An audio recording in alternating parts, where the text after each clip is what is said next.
श्री गणेशाय नमः। सर्वमंगल मांगल्ये शिवे सर्वार्थ साधिके शरण्ये त्र्यंबके गौरी नारायणी नमोस्तुते। दर्शकों नमस्कार, आप सभी को दुर्गा अष्टमी की बहुत बहुत शुभकामनाएं। माँ के पावन नवरात्र आपके लिए बहुत सुख समृद्धि सुख शांति, आपकी समस्त मनोकामनाओं को पूर्ण करे माँ भगवती पराम्बा, ऐसा मेरी प्रार्थना है।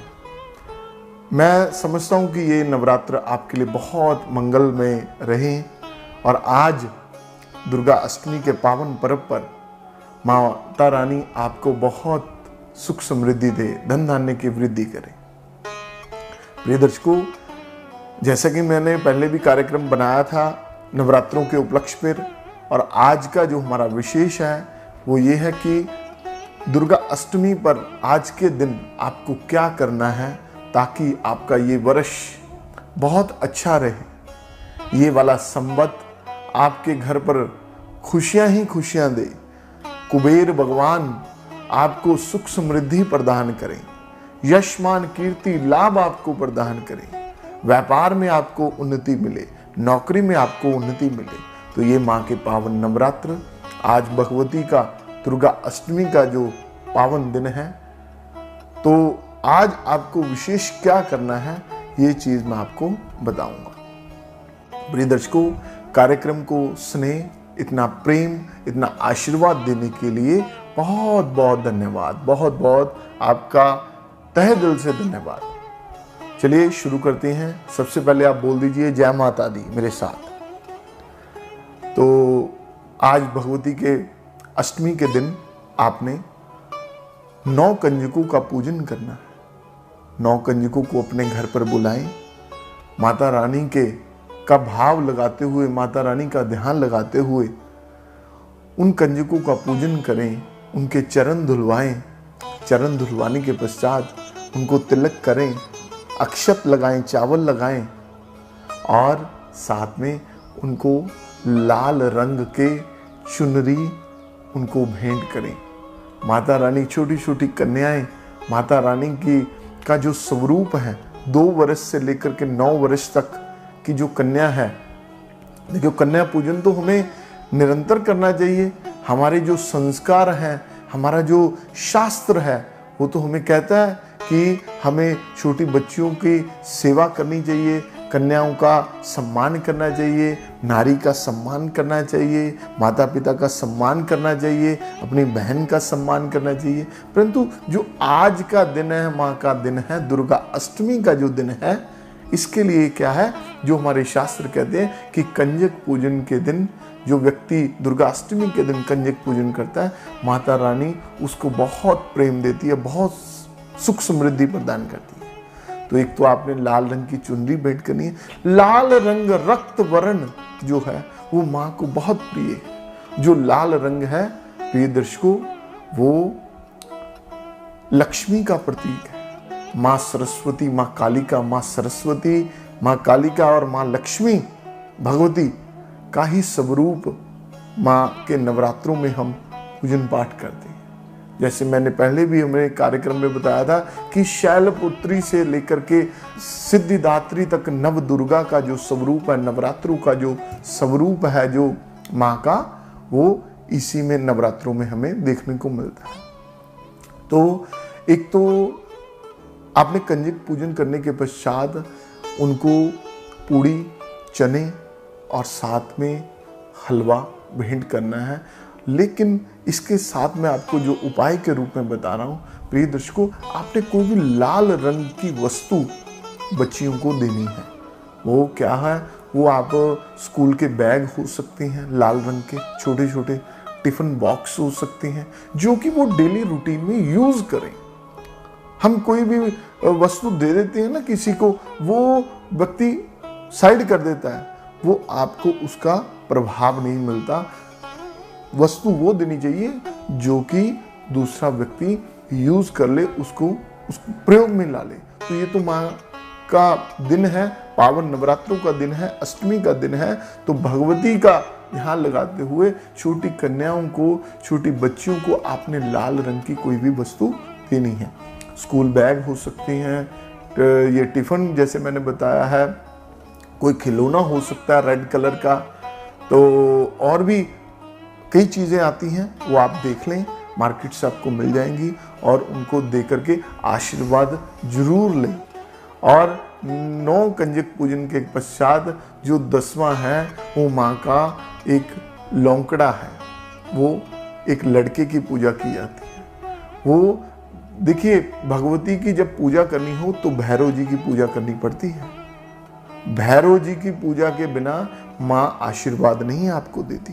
तो भैरव जी आपके ऊपर कृपा बनाए रखें, ऐसे भाव के साथ आपने जो लड़के को आप आशीर्वाद लें उनसे और बच्चियों से आशीर्वाद लें। प्रिय दर्शकों, आपको मैंने बताया था नवरात्रों से पहले कार्यक्रम में कि आपने कुंभ की स्थापना करनी है, घट की स्थापना करनी है। जी हाँ, अब वो कुंभ जो आपने इतने दिन दुर्गा सप्तशती का पाठ किया, इतनी पूजन अर्चन व्रत उपवास किया, तो उसका जो प्रभाव है आपके किए हुए जाप पाठ का, वो कुंभ के जल में, घट के जल में आ गया। तो आज के दिन अष्टमी पूजन करने के पश्चात आप वो कलश को उठाएं, उस घट को उठाएं, अपने घर पर पान के पत्ते के माध्यम से, आम के पत्ते जो उसमें आपने लगाए थे उसके माध्यम से आपने सारे घर पर जल छिड़कना है। जल छिड़कने के पश्चात जो जल बच जाएगा वो अपने घर की दहलीज पर राइट से लेकर के लेफ्ट, पहले राइट की ओर, दाएं फिर बाएं, थोड़ा थोड़ा जल छोड़ दें। आपकी कोई दुकान है, आपका कोई व्यापार स्थल है, फैक्ट्री है, आपका कोई ऑफिस है, तो अपने घर से वो जल लेकर के वहां भी जल का छींटा दें और उसके पश्चात वहां पर भी आपने राइट टू लेफ्ट एंट्री पर बाकी का जल डाल दें। प्रिय दर्शकों, आपके घर पर यह वर्ष इतनी समृद्धि रहेगी, आपको ये बहुत महत्वपूर्ण जानकारी दे रहा हूं।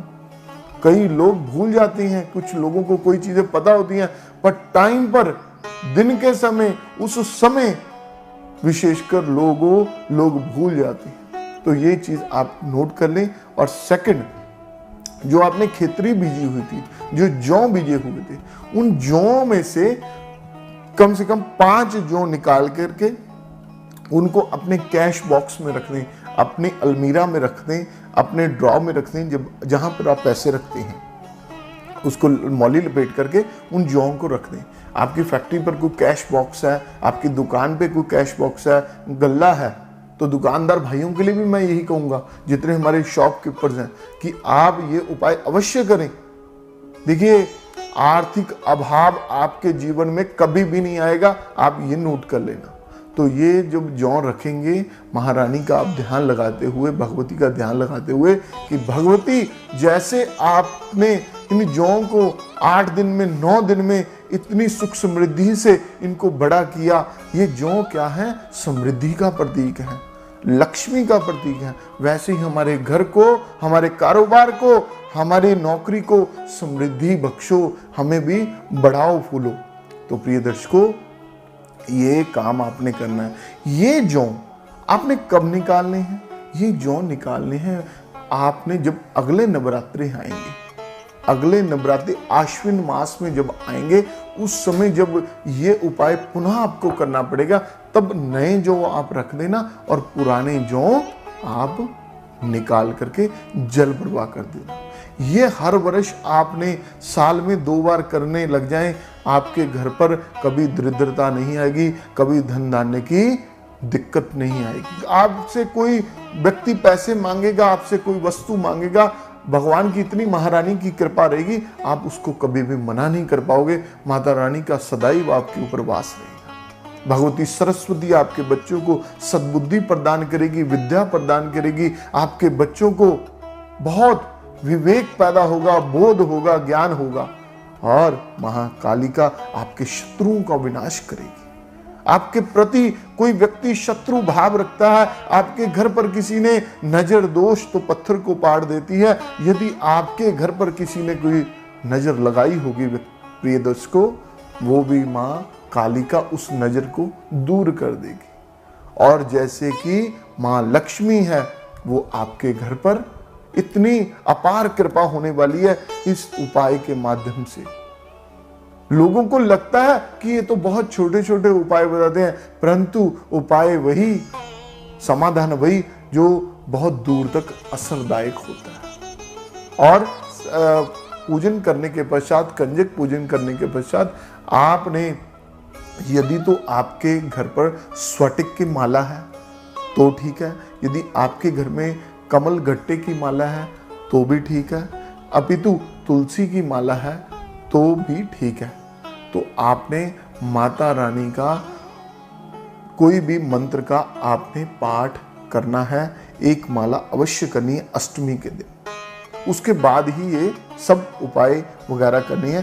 कंजक पूजन के पश्चात ये आपने माला का पाठ करना है। तो मैं मंत्र भी बता देता हूँ, यदि आप कर सकते हैं तो आप जरूर करें। ओम ऐं ह्रीं क्लीं चामुंडाय विच्चै, ये मंत्र का आपने जाप करना है। मैं दोबारा भी बोल देता हूँ, ओम ऐं ह्रीं क्लीं चामुंडाय विच्चै। मैं एक बार और बोल देता हूँ, ओम ऐं ह्रीं क्लीं चामुंडाय विच्चै। इस मंत्र का आप जाप करें तो आपके ऊपर कृपा होगी। तो प्रिय दर्शकों, मेरा एक मन था कि आपको अष्टमी पर कुछ विशेष बताएं और ताकि आप तक जानकारी पहुंचे। तो ये आप उपाय करें अष्टमी के दिन और माता रानी की कृपा आप प्राप्त करें। नमस्कार। ज्योतिष, वास्तु और वैदिक कर्मकांड स्पेशलिस्ट आचार्य पंकज शास्त्री जी हर रोज दोपहर 12 बजे से लेकर 2 बजे तक फ्री कुंडली देखते हैं। तो आज ही संपर्क करें।